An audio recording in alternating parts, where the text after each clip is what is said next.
So మనందరం చూస్తుంటాం actors అనేవాళ్ళు ఒక పెద్ద స్థాయికి వెళ్ళాలి అనుకుంటుంటారు. అయితే మరొక సీరియల్ నటుడు మాత్రం మేము ఎప్పుడు ఇక్కడే ఉండిపోవాలా, ఈ డ్రైవర్ క్యారెక్టర్లు సైడ్ క్యారెక్టర్లు వేసుకుంటూ ఉండిపోవాలని ఫ్రస్ట్రేషన్ అయితే చూపించారనమాట. సో అసలు ఆయన మాట్లాడింది దేని గురించి? సో ఇక్కడ కనిపిస్తున్నటువంటి సీరియల్ నటుడు అందరికీ ఐడియా ఉండుంటుంది. ఎన్నో సూపర్ డూపర్ హిట్ సీరియల్స్ చేసినటువంటి వ్యక్తి. ఆయన పేరు కౌశిక్ అనమాట. స్టిల్ ఇప్పటికి కూడా ఒక తండ్రి పాత్ర అనే క్యారెక్టర్ని చేస్తూ అందరినీ కూడా మెప్పిస్తూ ఉన్నారు. అయితే రీసెంట్గా ఒక ఇంటర్వ్యూలో మాట్లాడుతున్నప్పుడు మాలాంటి తెలుగు సీనియర్ నటులకి ఒక పని మనిషి పాత్ర, ఒక డ్రైవర్ పాత్ర, ఒక వెనకాల నిల్చునే పాత్ర అంటే ఎలాంటి ఇంపార్టెన్స్ లేనటువంటి క్యారెక్టర్లు మాకు ఇస్తూ ఉన్నారు. అసలు ఇక్కడ తెలుగు వాళ్ళకి ఎందుకు మీరు ఛాన్స్లు ఇవ్వట్లేదు అని చెప్పేసి డైరెక్టర్స్ని కావచ్చు, ప్రొడ్యూసర్స్ని కావచ్చు, అందరినీ కూడా ఆయన ప్రశ్నిస్తూ ఉన్నారు.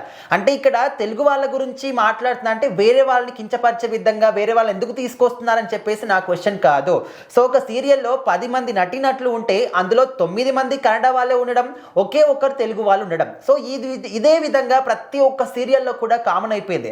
అంటే మన తెలుగు వాళ్ళలో కూడా ఛాన్స్ల కోసం వెయిట్ చేసే వాళ్ళు, అద్భుతంగా నటించే వాళ్ళు, వితౌట్ ప్రాంప్టర్ చేసే వాళ్ళు చాలా మంది కూడా ఉన్నారు. వాళ్ళని ఎందుకు మీరు గుర్తించట్లేదు అని చెప్పేసి అయితే ఆయన ప్రశ్నిస్తూ ఉన్నారు.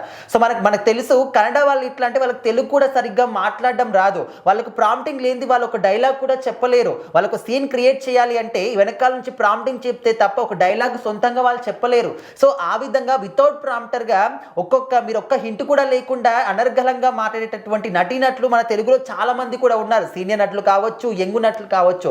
మరి వాళ్ళని మీరు ఎందుకు తీసుకోవట్లేదు? అంటే ఇక్కడ ఎందుకు తీసుకోవట్లేదు అంటే వేరే వాళ్ళని ఎందుకు తీసుకుంటున్నారు అని చెప్పేసి నా క్వశ్చన్ కాదు.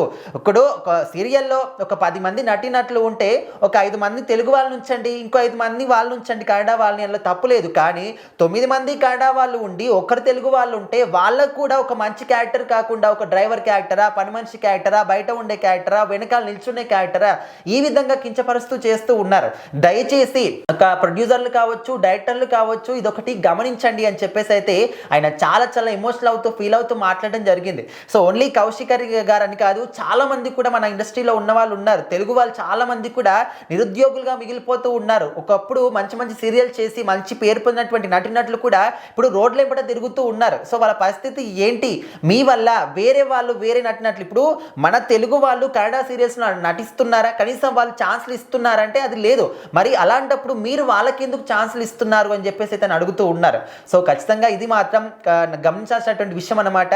మన సినిమాలు కావచ్చు, మన భాష కావచ్చు, అసలు అక్కడ కన్నడ వాళ్ళు, తమిళ్ వాళ్ళు అక్కడ బోర్డ్స్ కనిపించినా లేకపోతే స్టిక్కర్లు కనిపించినా కూడా వాటిని తీసేయిస్తూ ఉన్నారు, తగలబెడుతూ ఉన్నారు. సినిమాలు వచ్చినా కూడా ఆడనివ్వట్లేదు. సో అలాంటప్పుడు మనం ఎందుకు వాళ్ళ లాంగ్వేజ్ని ఎంకరేజ్ చేయాలి అని చెప్పేసి అయితే చాలా మంది ప్రశ్నించే వాళ్ళు ఉన్నారు. లేదు మనం కళని ప్రోత్సహించాలి అని చెప్పేసి ఆ విధంగా అనుకునే వాళ్ళు కూడా ఉన్నారు. సో ఏదేమైనప్పటికీ కౌశిక్ గారు మాత్రం చాలా ఎమోషనల్ అవుతూ చెప్పారు. మరి ఇక మీదటైనా కూడా సీరియల్స్ వాళ్ళు కావచ్చు, సినిమాల వాళ్ళు కావచ్చు, ఈ యొక్క భాష అంటే మన వాళ్ళకి ఎప్పుడు ఛాన్స్లు ఇస్తారు, మన వాళ్ళని ఎప్పుడు ఎంకరేజ్మెంట్ చేస్తారని చెప్పేసి అయితే వెయిట్ చేస్తున్నారు. మరి చూడాలి కనీసం ఇప్పటికైనా గుర్తిస్తారా లేదా అని.